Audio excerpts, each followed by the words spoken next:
US, oh US, how are thee quickly becoming a communist country? Let me count the ways. Hey everybody, thanks for joining me one more time for Things That Need to Be Said, if you're even allowed to see this. For MRC-TV, I'm Nick Kangadis.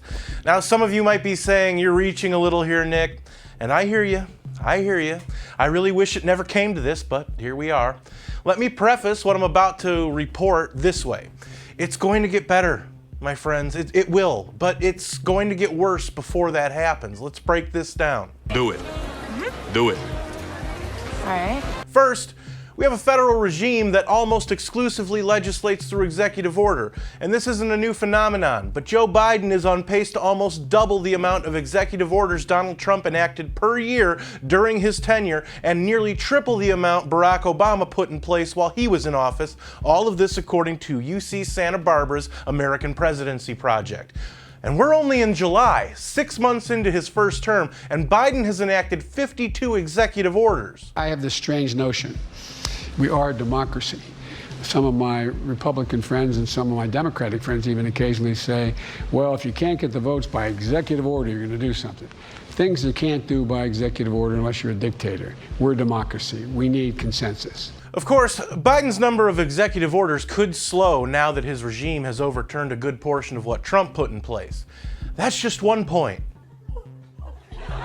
Oh, I'll feed you, baby birds. It's not just Democrats either. Mitch McConnell contributed to the fear porn that the establishment loves to trot out every time the people begin to gain a little confidence about life or get even the slightest bit uppity that doesn't benefit them. He basically said that the people need to get vaccinated or we're going back into lockdowns without actually saying lockdowns or shutdowns. Quote, "These shots need to get in everybody's arms as rapidly as possible or we're going to be back in a situation in the fall that we don't yearn for, that we went through last year. This is not complicated," unquote. Just like a longtime establishment Republican to bend over for the prevailing federal sentiment.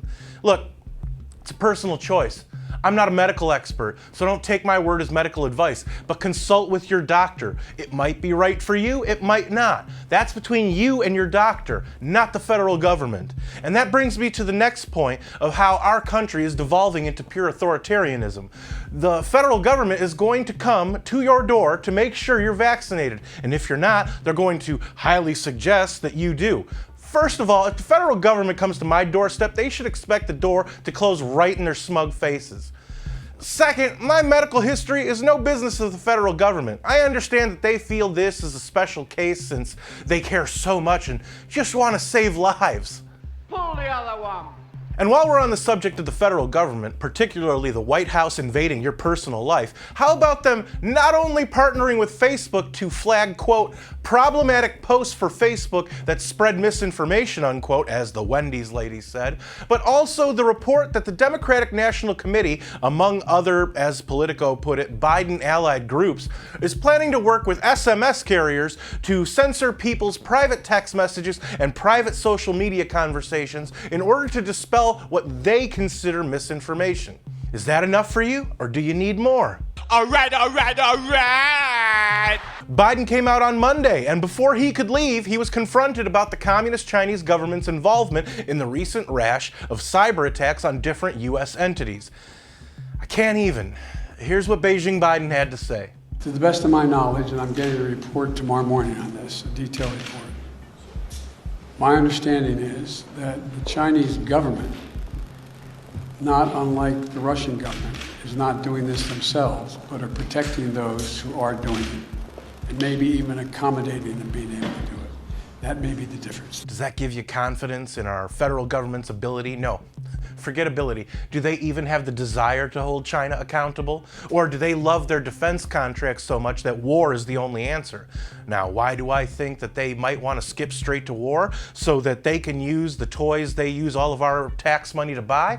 Well, and this isn't coming from some conspiracy website, it's coming from Forbes. Quote, "The U.S. Air Force is sending dozens of F-22 stealth fighters to practice for war with China," unquote. Now, that could be more fear porn. I don't see too many other outlets broadcasting this on their televised news. Folks, At this point, you get what I'm saying. I'm not trying to make you hide in fear of what the government is doing to all of us, but it's more than time for some of you to begin questioning our government publicly and stop being afraid of them. They're so incompetent that they will eventually make a mistake and either make things worse for us or reveal themselves to the point that the people en masse simply say no. It's time to question. It's time to get mad. Now, I'm not saying get violent, but get mad, damn it! It's time to reclaim the freedom that made this country what we know it can be. So, what's your take on all of this? Am I reaching like I said at the top, or are these things that needed to be said? Let me know in the comments, where I do read most and reply to some. And don't forget to subscribe to our channel on Rumble. If you like this video, don't forget to comment, share, and give it a thumbs up. Those are the best ways to help these videos reach more people, and it's the best way to let us know you want us to keep these videos coming. Subscribe to our channel and hit that notification bell so that YouTube might actually let you know when MRC-TV comes out with a new video if they haven't censored it or taken it down yet.